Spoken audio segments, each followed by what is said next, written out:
thing. It is. Okay, so we have a few people on as attendees, so let's get this thing on the road. Welcome everybody. This is the first and still rough with the mechanics, so we'll improve over time. So this is Anto, and we have a great great lineup of people here to have a conversation. And why are we doing this? Basically to help us get through the COVID and find out what is on the other side for commercial buildings. That's kind of the mission of this group that started to have a conversation about 3 or 4 weeks back. The groups asked me to mention a few things before we get going. First of all is that we really don't have any answers, right? So this is really a conversation about getting through this and what's on the other side. So we hope this is a two-way conversation or a multi-way conversation. The other point is that the views expressed here are those of the person who says it. They don't necessarily represent any organization or company. Please post a question on the Zoom Q&A and chat. And when you exit this Zoomcast, which is technically, I think, what these things are called, I did create a little survey just to get some feedback. And if you do tweet out with Monday Live, hashtag Monday Live. So with that, why don't we just sort of quickly go around the table and ask each one just a brief introduction. And maybe once you've done your brief introduction, sort of pass it on to somebody else so that we don't get a good flow. So Alpa, why don't you start? Yeah, I'm the managing partner of BSSG, and I work in the smart buildings industry for more than a decade. John, you're next on my screen. Sure, John Petsy here. Day job is Sky Foundry and Sky Software, and also am Executive Director of Project Haystack, a volunteer position for the data tagging standard out there. Been in the energy management building automation industry for over 35 years. There appears to be no escape. Ken Sinclair, editor-owner of Automated Buildings. Our May theme is global reboot and adaption, because I think that's what we all have to do. And I also have a feeling that because we were kind of late to this virus, that we have the advantage of kind of watching the rest of the world reboot. And I think that'll be an interesting process. And I'm interested to hear everybody's opinions on that. Leighton? I'm president of GrowFit Analytics. We're a company that provides analytic software to the agricultural community and with a focus on the cannabis industry. But I'm also a strategic advisor to the ETC group of companies providing analytic services to the built space. So the issues of COVID remediation and building safety are very paramount to us right now.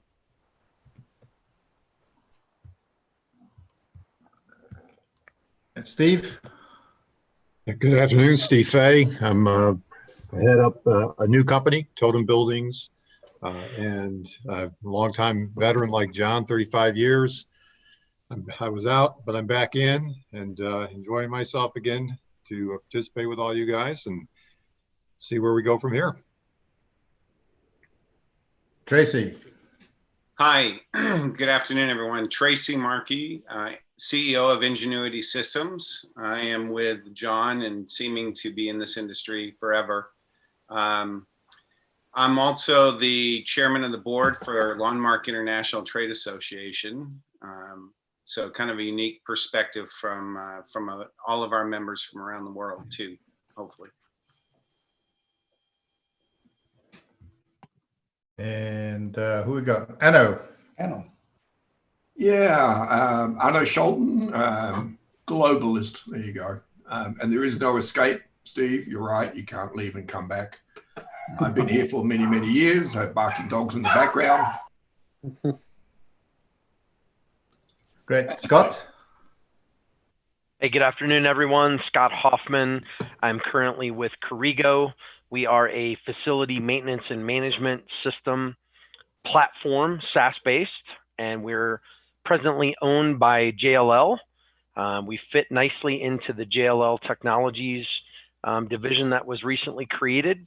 And I've been in the building automation system space. I'm one of the younger guys here, so 10 years only. And maybe I won't get trapped like John Petsy. Therese? She's muted. There she is. Muted. Oh, here I am. I'm unmuted.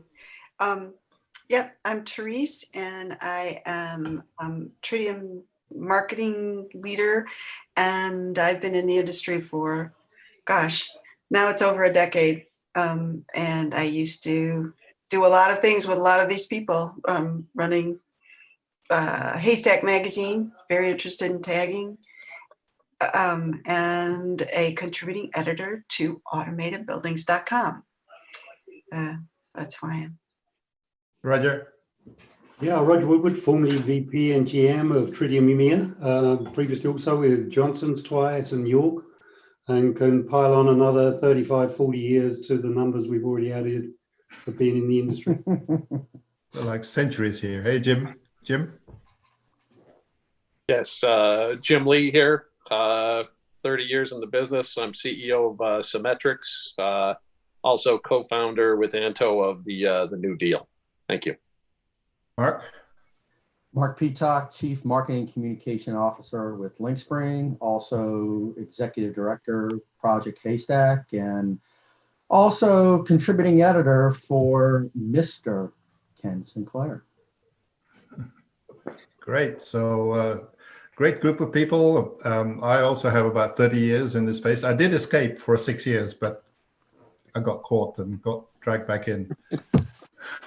That's the nature of this industry. A couple of centuries worth of experience right here on the call. So do we just sort of, anybody wants to comment on how they're doing in the middle of this in COVID pandemic and how business is doing? Anybody want to jump up and make some comments? Otherwise, I'll pick one. I'll comment really quickly. We're a fairly virtual company, so working remotely not an issue. Find ourselves very busy, but there's something different about the busy. A much more support-related activity than what I would consider to be sales-related activity. But the days are very busy. I'd also say more highly interrupt-based than normal. I can comment. My life hasn't changed. I've been working very late hours and going to trade shows. Other than that, it's normal for me. Yeah, I'd have to echo Alpa as well. It's actually been busy for me. We support 2 continents, so I have a day job and a night job, and it seems busy at both areas. Uptick is still there.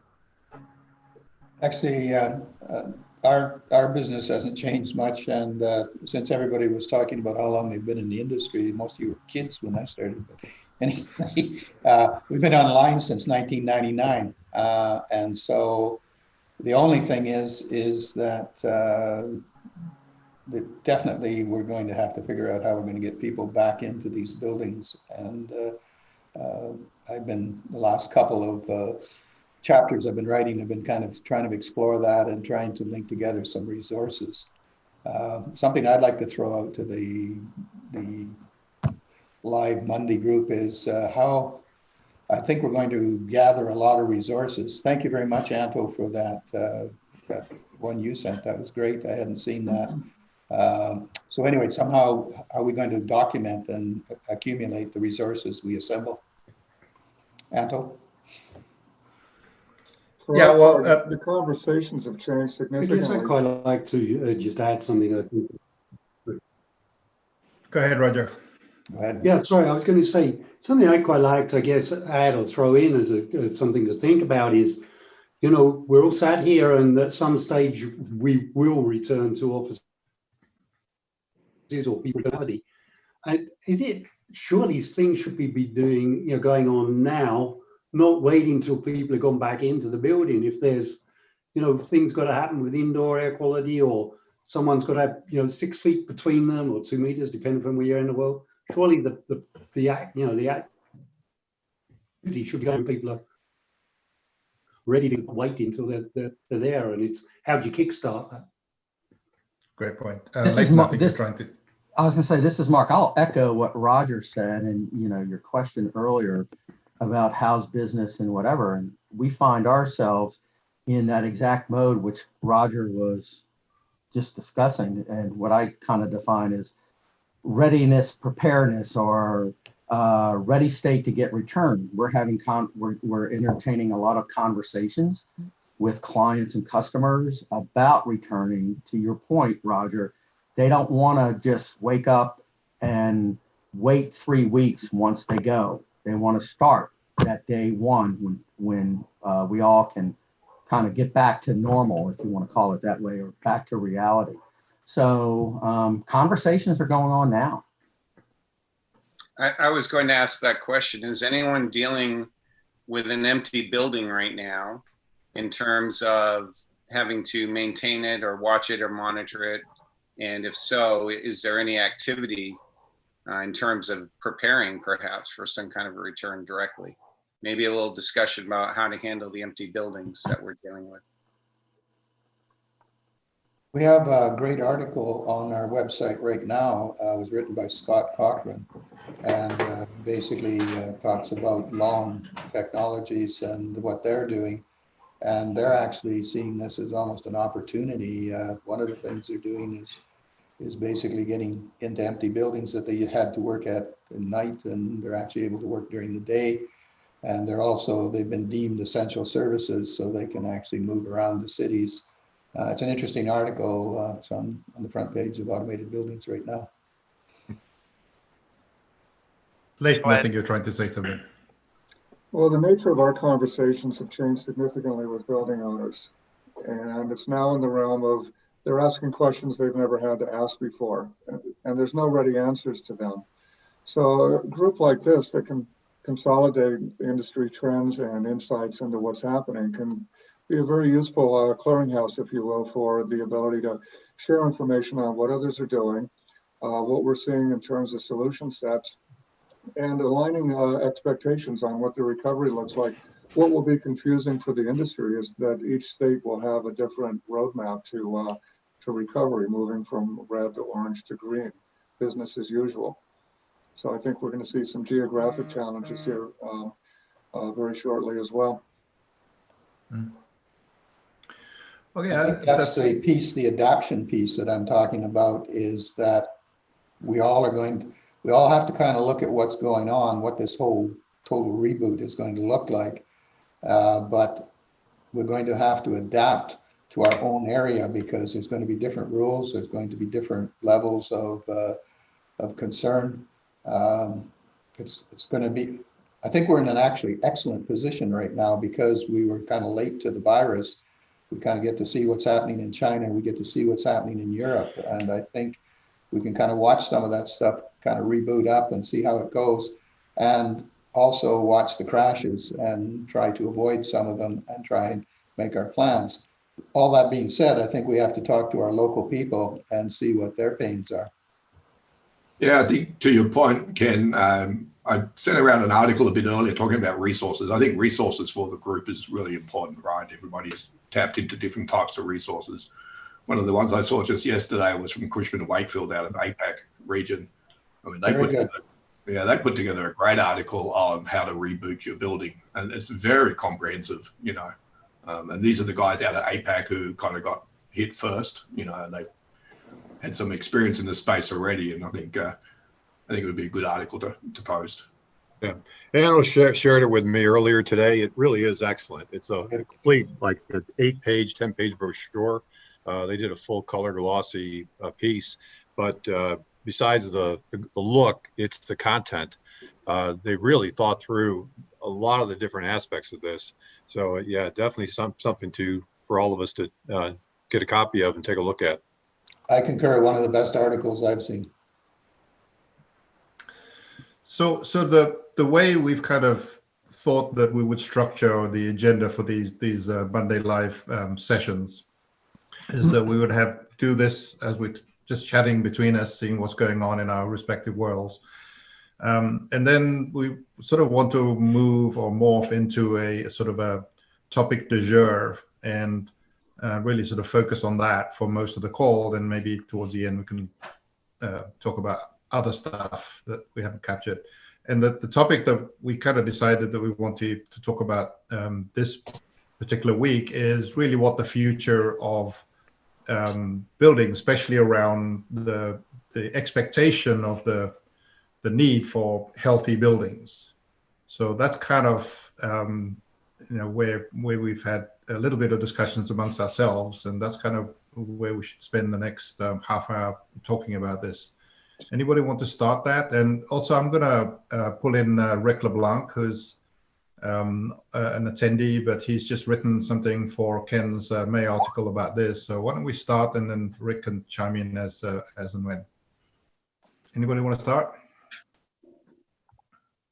Yeah, well, I learned of something on late last week from a company out in Denver who's a Link mechanical partner, a company called Centennial Controls, and their CEO. Have you guys heard of needlepoint bipolar ionization technology?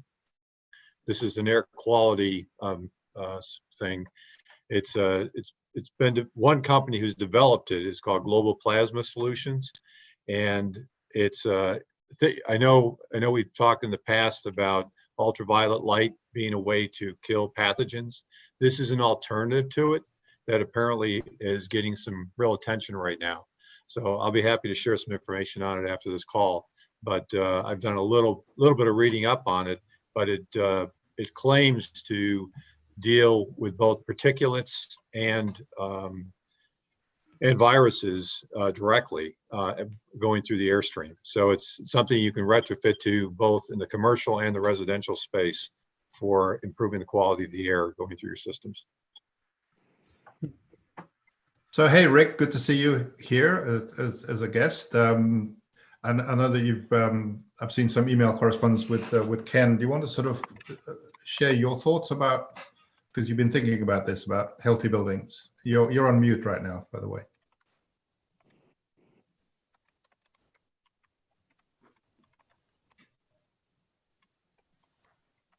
Just there you go. Yeah. Okay, thanks very much, Anto. Yeah, I know a number of the people on your in the group here. John from the Tritium days, Jim from my lighting control days, Steve from the Andover days. So like Ken Sinclair, you guys are all newbies because I've got 48 years in the industry. You can tell from my haircut. So that includes 30 years with Siemens Building Technologies and a lighting control company. And most recently, I'm a business advisor to a private equity firm, and we are acquiring building automation companies, fire detection and fire alarm companies. We've acquired, for Alberio Energy, we've acquired about 20 companies, and with Science Building Solutions, we've acquired 7 fire alarm companies. So we are service providers to the building industry, and our customers, a lot of them are calling us saying, hey, we're getting ready to open the building. What do you think we should do? And I reached out to Ken, and we agreed to write an article for his May issue. So I see 3 different challenges. One is get the building ready for new tenants. 2, got to sanitize the building somehow for those people that are concerned about whether the virus lingers. And 3, how do you operate the building in this new coronavirus environment that we're in? How do you operate it going forward? So 3 different challenges. Getting the building ready to open, not as simple as flipping a switch. A lot of these buildings have been shut down for weeks or even months, and it's not simply turn things back on. A lot of the buildings have to be checked out, and in the case of fire alarm systems, they may even be out of date and no longer comply with local regulations. The HVAC systems, of course, You can start that up, but probably needs some work, which is going to be a problem because a lot of service providers are going to be, someone made the comment earlier, somebody's going to say, hey, we all have to open the buildings in 3 weeks whenever the state lifts the stay-at-home order. Well, guess what? Can't do all the buildings in 3 weeks. So the service providers are going to be in big demand. And it's even worse because of the pandemic, a lot of them went out of business. A lot of the smaller firms went out of business and or lost their employees. So it's going to be a mad rush for service personnel. That's one problem. And there's going to be a shortage of supplies. There's going to be a shortage of personnel. And we're faced that with a lot of our customers. A lot of our customers are preparing now for the reopening of the buildings. And make a comment on the service companies. That's my input. There was an article in Engineered Systems that 80% of mechanical systems companies are seeing a decline in business activities. So we're talking about there'll be all of this work, but at the moment they're in decline. And you know what happens? That means technicians get laid off and try to find other work. I think there is a lot of pent-up demand, but they can't go on site for a variety of reasons. There's another related article that these systems have been shut down, have a potentially new health issue, which would be growth of Legionnaire's disease in the shutdown air handling systems. And I think to both of your points, Mark, about service, the question I have is, how is the service model going to change?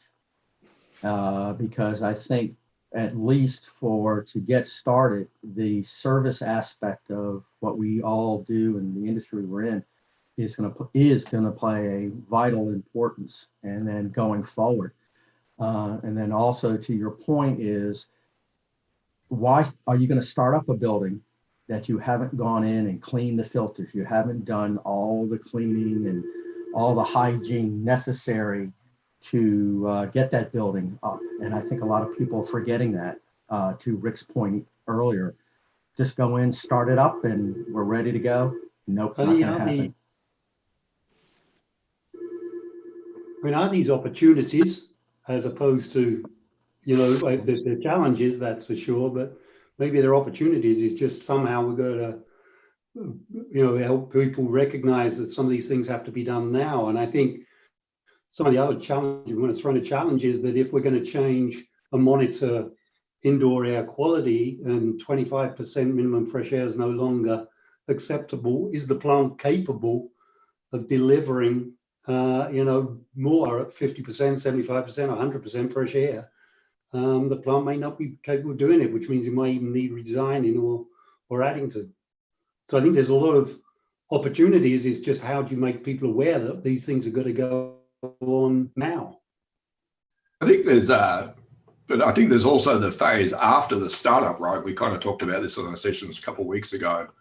We kind of focused on how the building is going to operate in the startup mode, but we all are aware that these buildings are going to operate in totally different environments moving forward, right? That we've been operating buildings on the typical 9 to 5, closed on the weekend model. And I think they're going to be a lot more dynamic. Schedules are going to be changing. Tenants are going to be coming and going.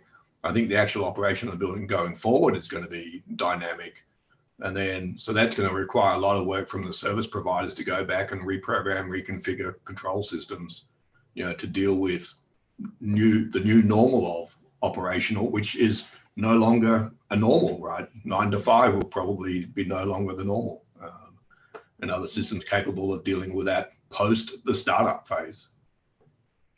Yeah, I was going to just pipe in a second is that the capability that we bring to the top end buildings is this ability to do a lot of things remotely. Products like Sky Foundry, the products we're all involved in, from Symmetrics to Tritium. It's that remote capability, and certainly those few buildings that are showcase cream of the crop, they're going to be able to respond more quickly and perhaps add more sensors to tell whether people are 6 feet apart, or more environmental indoor air quality type applications to the framework they already have. But I think the problem this market has always experienced is how slow moving it is, and that capability to look at the building remotely, figure out where, if it's a compression system, where the leaks are, all those things that we've known it can be done, it should be done. In all these buildings that haven't done that, which is the majority, they're even farther behind, and people looking at how quickly those buildings that are instrumented are able to be more flexible, add more apps. It will hopefully in the end, like a rubber band, cause a lot of these laggard buildings to kind of spring up because of the new necessity. Somewhere that investment will be there. Somehow the thing that's been holding it back too is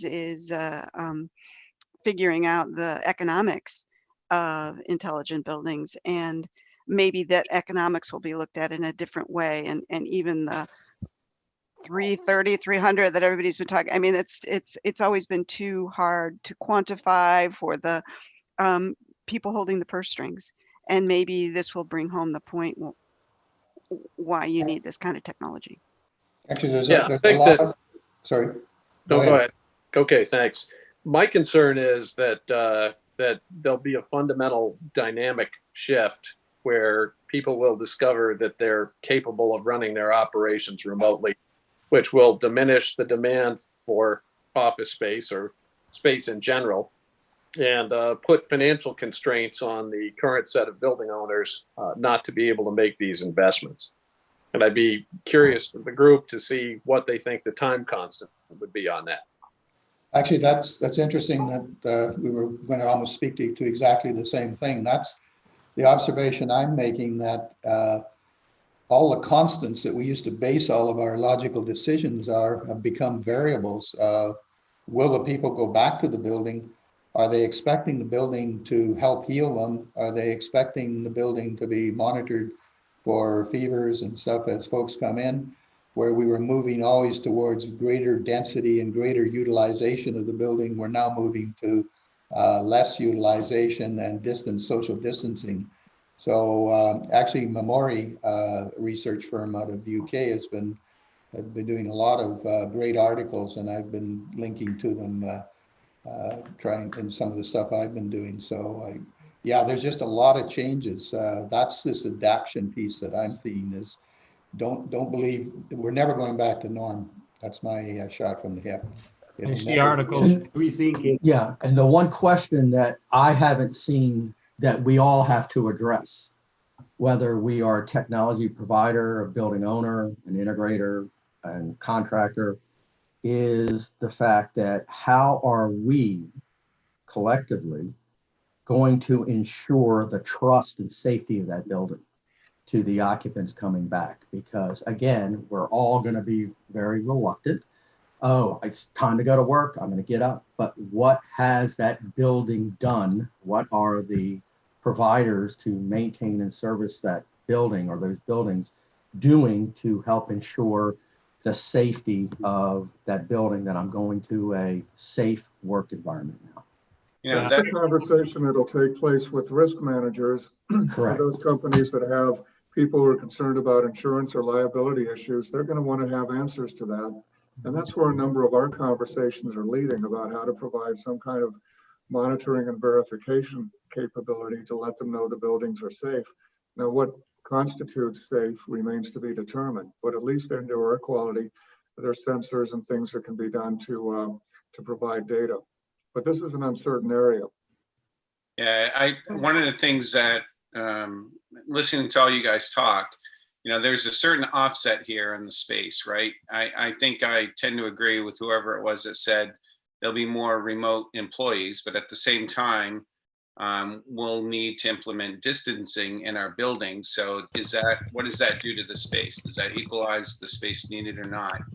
And then the other thing, kind of coming back around a little bit to what Jim was saying, perhaps, is what is the downstream impact here on the industry and on buildings if the budgets aren't the same, The desire to invest in this kind of stuff is secondary to the thing that's, you know, literally 6 feet in front of us here at this point. Is that going to happen? And then I would add to the mix, one of the things that I've been trying to understand and think forward of is we all go back into the buildings. What happens if we have a rebound here, right? And we get another peak started? What is that going to do to our industry in terms of the longer term impact? You know, our business isn't impacted immediately right now too much. Some of our customers definitely are, but some of our customers are busier than they've ever been. But I think we're going to feel an impact when we start to see capital investment decline downstream with this thing, especially if it tends to rebound or stick around for a long time. To that point, Tracy, is this an opportunity or a turning point for the industry to start, if the economics are that people can't afford to actually implement the things they need to, is this an opportunity for the industry to start offering SaaS solutions, which means you have a longer term relationship with the customer and it's your responsibility to provide the services, you know, to Mark's point, safely and go on, because you've got an ongoing responsibility. And it's maybe, you know, just one of these points where maybe, you know, it could be, you know, as I say, offering SaaS rather than the upfront cost. Yeah, and that goes hand in hand with the remote capability, right? That surprising number of buildings still lack at this point. Implementing some of these technologies, the easiest way to do that will be to layer a SaaS model of monitoring and analytics on top of some of the existing stuff. You know, the technology is really getting to a point where that's not a hard thing to do. And any number of, I'm looking at all these faces, any number of these faces, you know, their company, their products, their experience certainly could provide that kind of a thing. But I think you're right, Roger. There's a definite inflection point here in our model, and you know, trying to figure out exactly the best way to try to direct the industry and direct what we're doing as providers of technology is the tricky part that we're trying to figure out here, right? Yep. So I agree with Roger's comment about operating expense versus capital expense, because there's going to be a lot of constraints on capital coming out of this thing. And so from a business model perspective, if suppliers can offer an operating expense solution to address these risks, and Leighton, to your point about the risks, you know, if you don't take on the risks around a healthy building, straight up recognize it's got to be done, I'm not sure how building owners really get their tenants to come back in. So they're going to have to spend money, and we can help, or at least talk about what are the minimum things that need to be done to make the building more health aware and health secure. Because if that money isn't spent, then I think the building owners are going to have a hard time convincing their tenants and the occupants to show back up. But this is Rick Ralston asked a question. I'm going to press this button to say we're going to answer it live. What will be the new table stakes for landlords to get them back into the buildings? Better experience, cost efficiencies, communication technologies, health, safety, security. You know, what are the sort of the angles? What are the key things? I think is what Rick is asking. You know, I think I'm a building owner, and we have tenants besides us occupying the building. And the thing that seems to be primary on everybody's mind, you know, this is a little like Maslow's kind of pyramid here, but until I know my surfaces are clean and I don't have to be crammed into a small space with other people and see how the coming and going through the entrance and exit and all that gets handled, how do I know that people coming in aren't, you know, running a temperature or asymptomatic? I think that's going to occupy a lot of people's thinking for a while. Eventually we'll bubble up in our part of the world, but man, right now I think the table stakes are, you know, is my building sanitized, and do I have adequate space for people to occupy? I agree. I think it's going to be a little bit like security in the airport, which is sometimes criticized as security theater. I think there's going to be a lot of hygiene theater that'll make people feel good. I see a bunch of people running around with cleaning solvents, and they have a dedicated job to wipe down every door handle every 10 minutes. That makes people feel better because it's visible, but nobody has any idea what kind of air is coming out of the vents. Right. Yeah. Doesn't this talk to standards and who's going to drive standards? Because ultimately, it's one thing for me to say that, yeah, wiping down the table is fine, but is that the right standard that's going to let me go in? And what metric do I use to know that your level of cleaning is better than the building next door? And so who's driving standards in our industry? Is that ASHRAE? Is that OSHA? Where does that come from? Yeah, and how long government term is that? How long will that take for us to really see that in the industry, right? Right. So Hey, I was going to say, Mark Benioff today of Salesforce.com. Again, one of my points here is the bifurcation, or you're really going to see just in terms of buildings, the have and the have-nots. And a company like Salesforce, who's building towers in every middle city center. Mark Benioff tweeted today, he wants people back in by 6/1. He wants masks on everybody. He wants elevator buttons that are figured out whether people are wearing gloves or something in the elevators. But he actually made a list.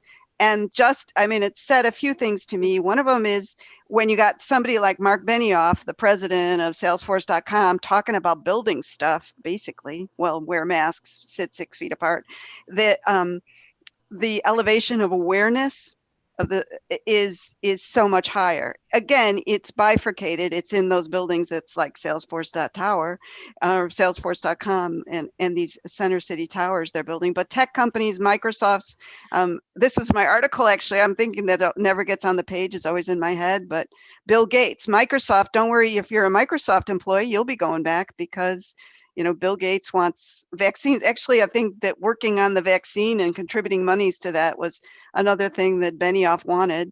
Again, if I was working for Bill Gates, I wouldn't be too worried. I think that he's thinking about it, but if you're going inside a building that's owned by a REIT, that's somebody from, like 12 different countries is the final decision maker, how much is going to be spent?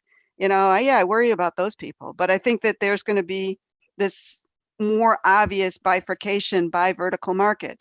If all the parents want the kids back in school, then those K through 12 school districts, there might be more money found to make sure those K through 12 schools are right. And schools are very unfair already, like those school districts that have money and that don't. But those that have money, those parents want those kids back in school. And I think things will be done to those schools.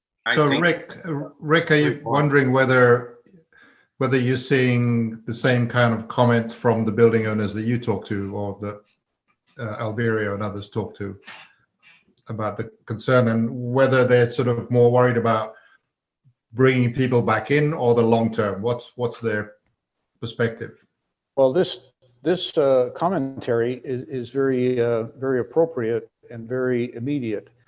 There are some building owners who are very progressive and who, as John Petsy pointed out, they're going to put in some pandemic theater. They're going to make it look like they've done a lot of work, and they're going to hire specific people, and they have sort of almost a hazmat outfit on, and they're out cleaning elevator lobbies and elevators. And that's going to look good to tenants.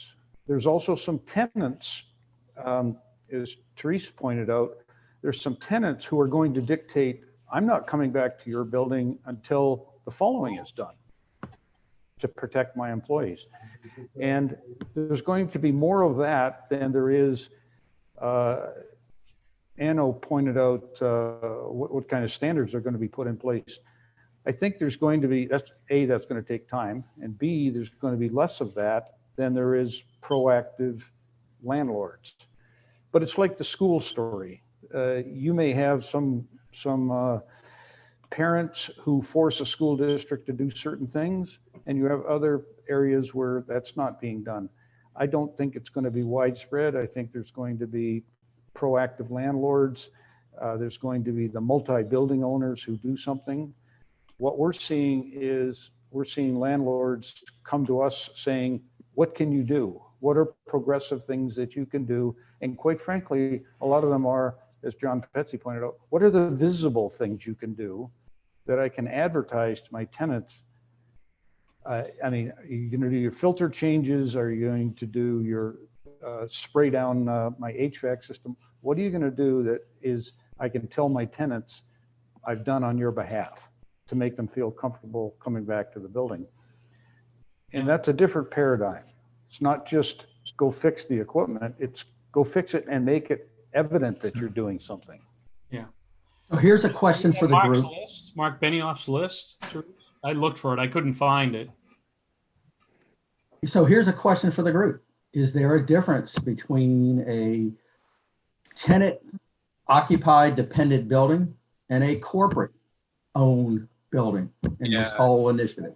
That's a good question, Mark. I was going to point out that I think we're jumping back and forth between the responsibilities in all of this with landlords and building owners versus employers, right? There's a huge difference. And it seems to me that the first line of responsibility is going to lie with employers more than the building owners. Eventually that will trickle up perhaps, but you know, there's going to be a lot of pushback from building owners that this is really about your employees and you need to be taking care of your employees and, you know, do the frontline stuff first, then we'll worry about bigger stuff. Again, I would recommend we look to the evolving history here when we're considering our reboot. And one of the ones that's already been brought up is Microsoft and Amazon. Of course, they had the first outbreak in America, so they basically shut down, and they had the ability to quickly shut down and socially distance. I think it'll be an interesting equation to watch how they return, because that's basically the corporate owner type buildings, how they bring their campuses back, and if in fact they do come back in a manner that is similar to how it was before. As Mamori has pointed out, this is the world's biggest online experiment where we're all working online, doing stuff we've never done before. And whether it's schooling, whether it's social, and all of a sudden, hey, some of this stuff actually works pretty good. And why did I bother traveling all those distances? Are we ever going to go back flying? Are we ever going to travel the world? You know, a lot of these questions are up. And so, yeah, a lot of balls in the air. But I think one of the advantages we have is that we're actually dealing with this later than a whole bunch of other folks are going to have to deal with it. So I think watching how other people reboot, how they come back, and watching some of their stuff and imitating it is worthwhile. And pulling together resources. I think the thing that I see here is every one of you has an amazing resource. Somehow we need to be able to share that. So the thing has been sort of worrying me about, you know, a lot of the points that we've been talking about is that it's focused on, a lot of it's focused on work and obviously study, education, and other things, right? And I kind of wonder what society is going to be like in 3 months, right? And a society is a lot more than just work or studying, right? There's sports and you know, entertainment and transportation, which are things that we don't normally talk about, but that, to me, those kind of activities are more influential on how we behave as humans, right? So is it likely that we're going to have offices that are healthy, but then go straight out to the ballpark and, you know, mingle amongst, you know, thousands of people because 50,000 of your closest friends, right? Right. So that just blows away the whole idea of having healthy buildings. Well, and a lot of the sports stadiums, gymnasiums, so forth, where these, you know, professional sports are played, are buildings, right? It's not just outdoor stadiums or anything. At least in Arizona, they might be outdoor, but there's still lots of AC and HVAC and everything going on, you know. So it's no different than a another building other than, you know, the immediate environment is a little bit different, but they still have the same systems. Right, but I'm talking more about how humans are. You know, we don't necessarily segregate office and work. I mean, we go out and we do stuff, right? Well, and to your point, so let's reverse that and say, you know, if sports and the things that draw big crowds out, I mean, even church or things like that, if that becomes socially acceptable and we're all okay with that, are we really going to worry and demand that our workplaces are that much better or different? My point. Yeah. That's my point. That's my point. That's my point.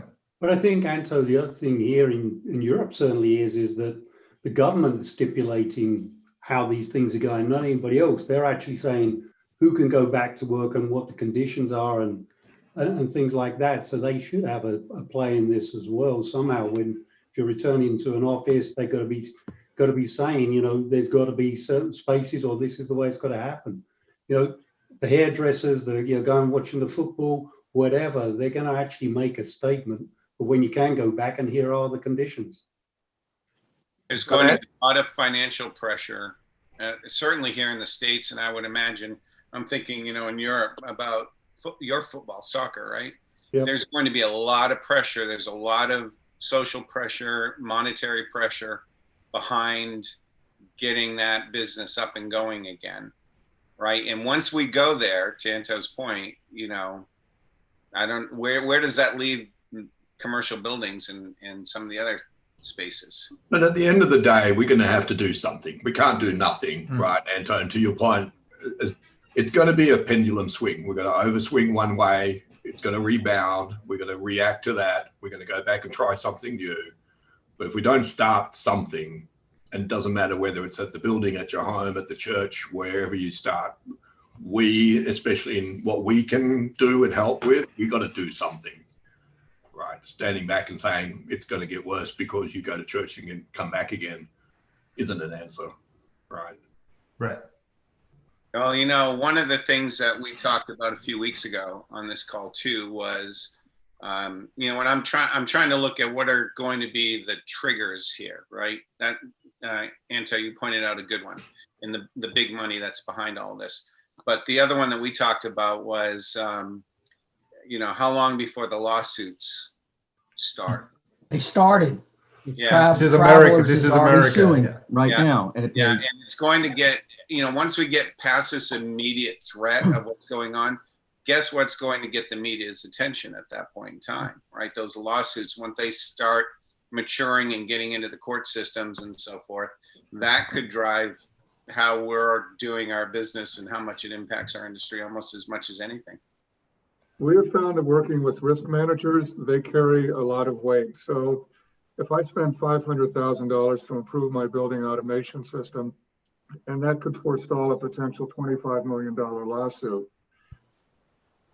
then the decision is pretty straightforward. And that's very different than facility operators who are trying to get that same $500,000 project implemented and have to go through the more traditional justification means within their organization. So we view the issues of risk management and insurance claims and liability as an important part of the analytic process. Again, going back to be able to document, we went through all of the processes that ASHRAE recommended to get our building back up and running. And we've documented that, and now we're validating that through sensor readings for this and that, and we're covered. And that would make for a good night's sleep for a risk manager. And a really good Yes, lawyers. Rick Ralston asked, the new service model will show tenants when the elevator cab was last sanitized. So those are kind of, we talked about this sort of service offerings. So I guess that falls under that kind of stuff. Well, let me throw something out on that, okay? Coronavirus survives longer airborne, can stay airborne in rooms for hours. So good, the guy in the bunny suit comes out of the men's room and everything's shiny and clean. It's still in the air. Mm-hmm. So I don't know whether, you know, confirm, you know, being able to show that the buttons have been cleaned really gets to a solution, right? Again, it's good theater, and I'm not saying it's not helpful, but the problem here is none of these things are definitive, right? I think that's what's going to hold up economic activity. Not that it won't return to some level. Yeah, even if everyone shows up in the stadium with a mask on, right? To your point. Yeah. Remember, you used to not be able to get in if you had a mask on. Yeah. Now, you know, my son goes to the supermarket with his skull and crossbones skiing mask on. You know, you couldn't do that 3 weeks ago.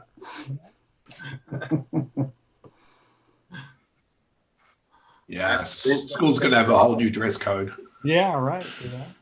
The problem is, I think the point that you're maybe trying to make, John, is there's not a single right answer to this whole thing. Right, yeah. It's going to be, you know, bullet shots at each little thing. It's whatever has got somebody's attention, you know, this week.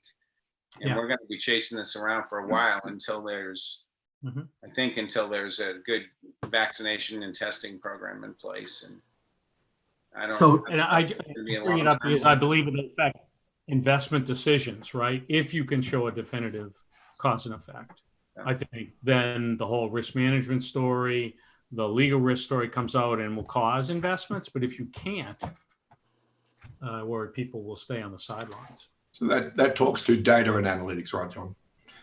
It wasn't the point, but no, I'm agreeing with you. I think it's a good point. Yeah, no, I agree too. And back to Leighton's point, if you have that data and analytics, it's a whole lot easier to get out of getting into a lawsuit than if you don't have that, right?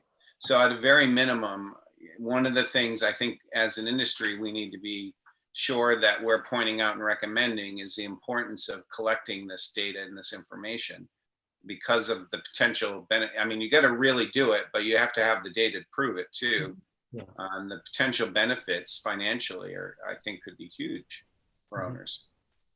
I brought this question up a couple of weeks ago on this conversation as well, in that occupants of these buildings are going to demand to know that they're safe when they darken your door. And how will these building owners relay that safety message? Are we going to see a bunch of 60-inch big screen TVs installed in the lobby of the buildings that display indoor air quality measures? How are occupants of the building going to feel safe? What is that messaging going to look like? So we talked, I think last week and the week before, we talked about some of the initiatives. I think there are two specifically, one called Reset, another one called Well, that are trying to sort of do something in terms of standardizing or kind of creating a LEED-like certification of how healthy a building is. I've reached out to the Well guys, and I think we also have some angles to the other group. So what kind of makes me wonder about these standards and the regulation and things like insurance. Insurance works a lot on actuaries, so they kind of need some history. How long this will take before something settles down, because people are going to try all sorts of different things all over the world, you know, in the States, in the US, and different countries. Is this like a year-long sort of experiment that we're going to be doing, or is it 2 years, or is it less? I think it's been going on a long time, and Ken could, Sinclair could probably pipe up to this, or I know Alper has customers, but I think in countries where air quality, China, Singapore,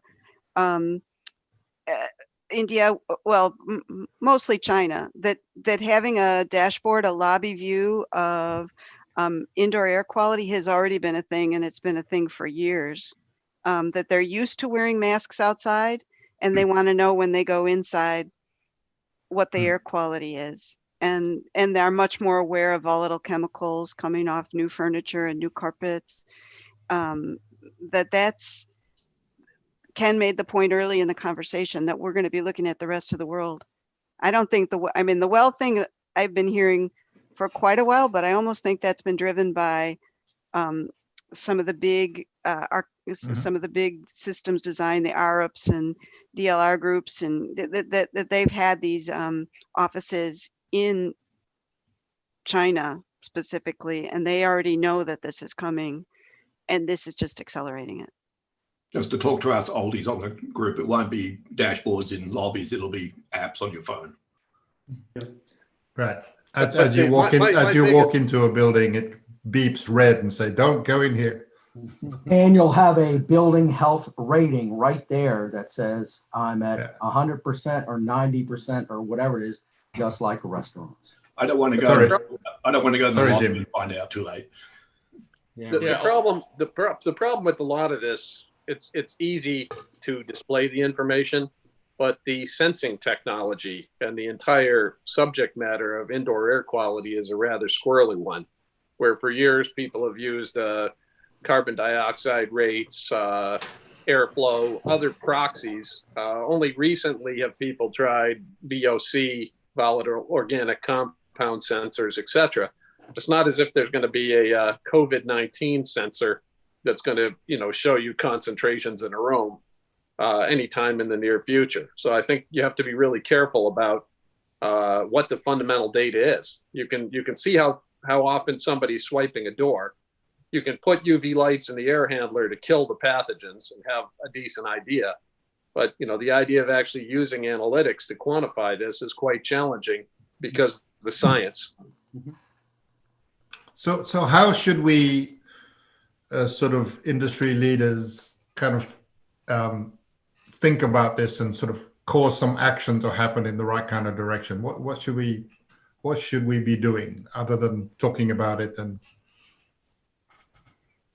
well, actually, I'd like to introduce whole other line of thinking, which is the security of the building has always been, with card readers and face identification and all of that. There's a lot of talk in Europe about disposable identities and that if we can actually track people, and apparently that's what was used to crack the case in China as well, as they were actually able to detect. I'm not sure they had disposable identities there. They actually had real people, but they were able to find out who was in contact with who, and when they did find out that somebody was infected, they could reach back and recreate the group that was around them. And so some of the discussion that's going on from Memori and in Europe is that this is, are we going to actually go to a situation like that where you'll assume a disposable identity to get into a building, and you will have to provide some kind of validation. There's another area that's going on in that direction is New Zealand is just about free of the virus, and Australia is close. And they're actually opting into that now. So you actually have an app that you can basically get approved that you do not have the disease. And then it just tracks how you're interacting with everyone else.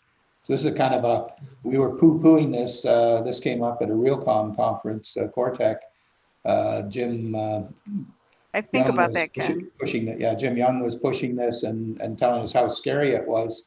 Not anymore. Turns out the scary thing turned into maybe the thing that would save our bacon is being able to identify everybody and be able to recreate their interactions. Last night on America. Last night on 60 Minutes, they did a piece on that. There's a firm in Canada, and I'm sorry, the name escapes me. I can find it and send it to everybody. It's doing exactly that. I found it one of the most fascinating pieces of intelligence that I have seen in a long, long time, and that we as an industry could be part of this for sure. Right. Like Ken, the only part of your discussion right there that I couldn't follow was the word disposable, because what I understand they did in China, and I think the Canadian company that Mark's talking about, it's our cell phone data. It's the tech. I mean, already in California, there's armies of contact tracers. That's going to be like a new job. And Google already has the data. Facebook has so much data.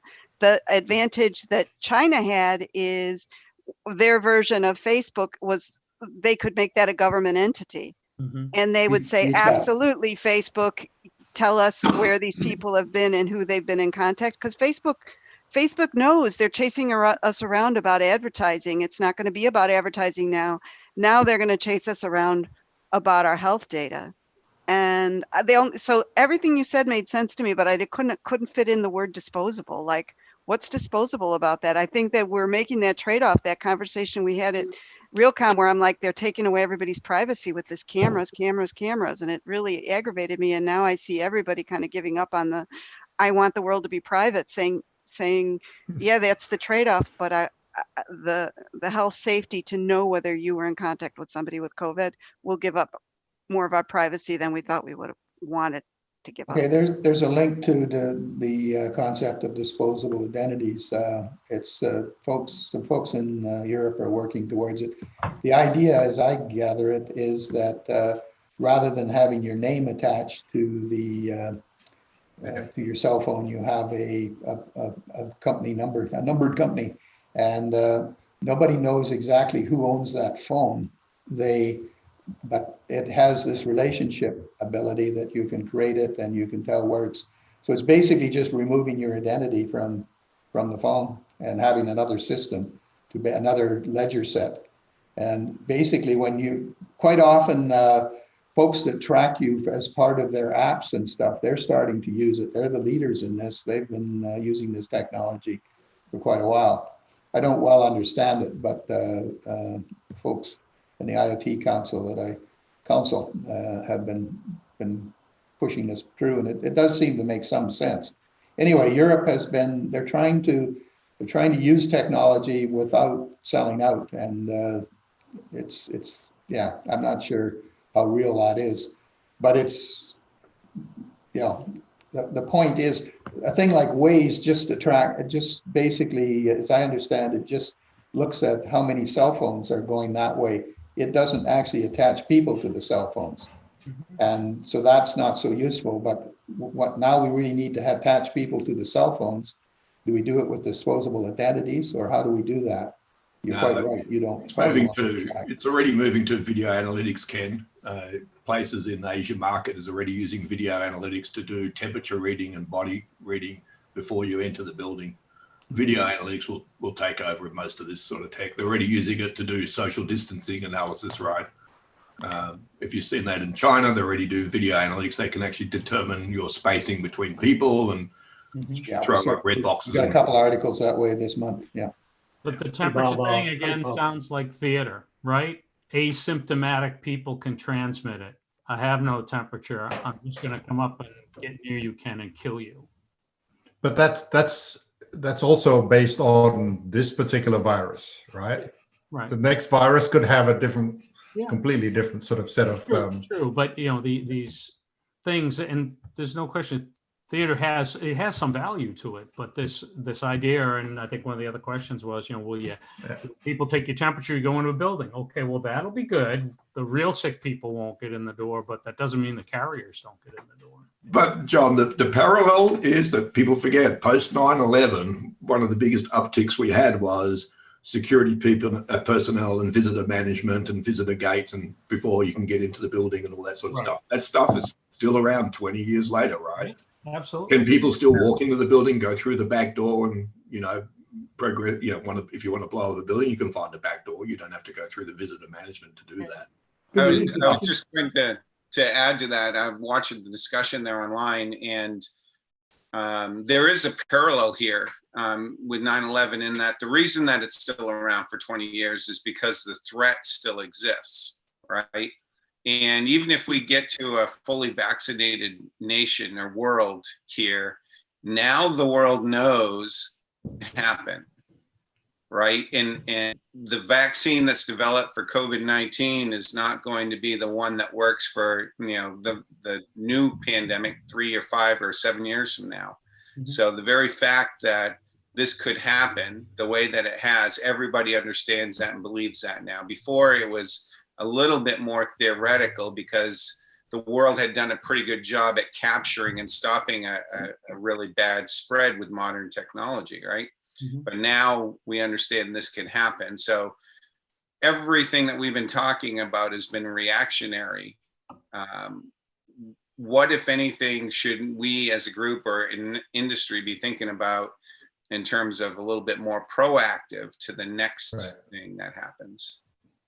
Yeah, that was my point of sort of turning this conversation about what can we do in our respective sort of roles, and what can we do together. Obviously we're doing something by talking about it, but talking about it doesn't fix the problems. Well, I can add on to it a little bit, maybe. We can help each other by open sourcing stuff for remedying some of the items. We have done our part. Everyone knows about it. It's on the web. I think also on the legislature side, the buildings will be more transparent with historical data, and that will help as well. And a couple of the points that was talked today about the monitoring CO2 and humidity, yes, it doesn't solve the problem, but it alleviates some. Mm-hmm. And that science is not 100% known, but it is. They know that particulate matter, the virus sticks on it, and humidity does affect the amount of virality. So those two things are not complete solutions, but they are remedies. So just like when we get cold, we get remedy medicine. It doesn't really fully cure it, but it helps us go through it. Those technologies will be important. And I think going forward, all these companies here and personnel, we need to find a way to work together to find solutions, technology, and market it together. Would be a solution, I think. I go along with that. All right. So we're like 15 minutes past 4 Eastern, and we can continue, but I think we've kind of talked around this subject. Maybe we should start to conclude this particular discussion. Any last thoughts from anyone? One thing I'd like to just for next week, we're going to have speaking of data, a week's worth of data of starting to try to return to normal and return to working and lifting some of this. So it will be interesting, I think, in future weeks' discussions to be watching what's going on as people return to buildings in their daily lives here for this group. And there's going to be a close metric on rebounds in that process too. Yeah, we can all watch Georgia, right? Texas is opening this Friday too, so yeah. That'll be a real key if the cases start resurging after these limited reopenings. They're both limited, even though they get a lot of press, right? That will have a huge impact on society, right? If they can get away with it and things stay stable, that'll be another thing, right? And that'll add confidence that people can go back. But if there's a resurgence, I think all bets are off. And I can't see any clarity out there in the media about how immune are we after either. I seem to be getting conflicting information. I don't know if anyone else. I saw today, it's trending the other way, that there isn't uniform immunity, whether you had it or not.